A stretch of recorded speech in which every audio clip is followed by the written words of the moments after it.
Making a Totoro propagation station. For this project, I used a glass egg display from Target and Crayola air dry clay. And I grabbed an old milk tea bottle to roll out the clay, and I rolled out a couple slabs to cover up the egg and added more clay until the egg was completely covered. I then grabbed a bowl of water to help me smooth out any lines and bumps. I made some markings on Totoro's belly to remove the clay. And I'm not a clay expert, so I'm not sure if I'm using these tools correctly, but I'm using it however I needed to get the result I wanted. I realized his belly was a little bigger, so I had to keep scraping and scraping again.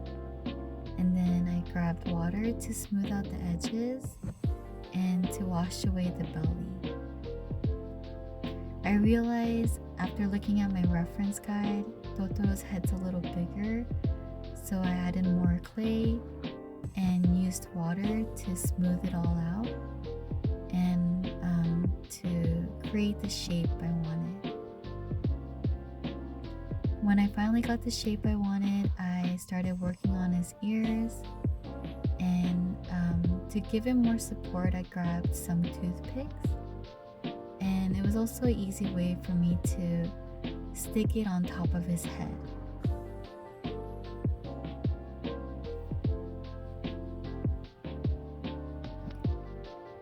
I then started working on his eyes and nose, and to be totally honest with y'all, I redid his facial features, including his ears, way too many times. So I ended up turning off the camera because I was like already on my 50th attempt, and I basically redid his face over and over and over again until I got the result I wanted, which is basically this right here. And then I made his arm, and looking at my Totoro reference guide, I determined how low the arm should be placed. And then I used water to help smooth out the arm. For his second arm, I needed to figure out a way to give him more support because it was gonna hold a test tube. So I grabbed a floral wire to act as a skeleton, and I left a long tail so that it's easy to just stick it in his body, and then I added a bottom. For his whiskers, I used toothpicks, and I'm learning as I go, but I'm learning that air dry clay shrinks as it dries, and so if you build it on top of a hard surface, it's gonna drag and pull. So as a result, there were a lot of cracks.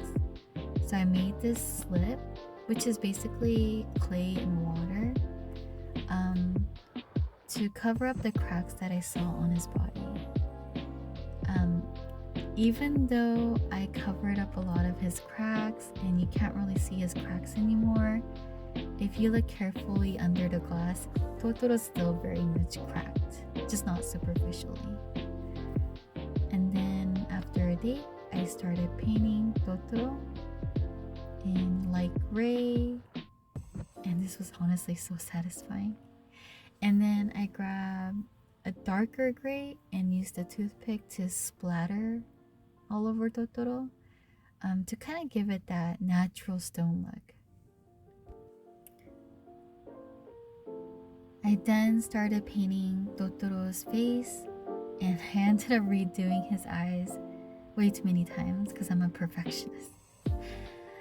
After I painted, I covered it with Mod Podge to sort of like seal the paint in and to kind of give it that glow effect.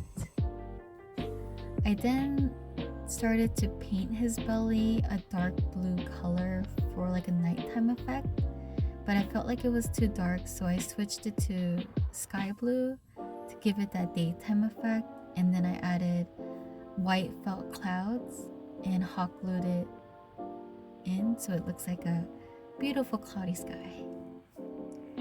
I grabbed some brown felt, stacked it together, and poked a hole for the soil part, and the hole is for this floral wire so that it acts like a skeleton for the sprout that I wanted. I grabbed some green felt for the stem and cut up 4 leaves for the leaf part, of course. And using yellow and orange felt, I cut up some sun pieces, and I grabbed a clear string and hot glued it all together and attached it to the top of Totoro so that it was hanging. And after I put it all together, I realized it was kind of dark, so I grabbed some fairy lights to light it up inside, and I basically hot glued it to the top of it next to the sun. Now I'm putting it all together, and then of course adding the propagation test tube.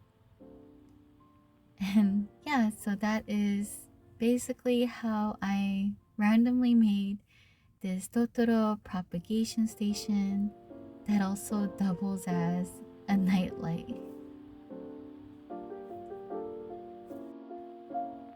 Thank you for watching my video.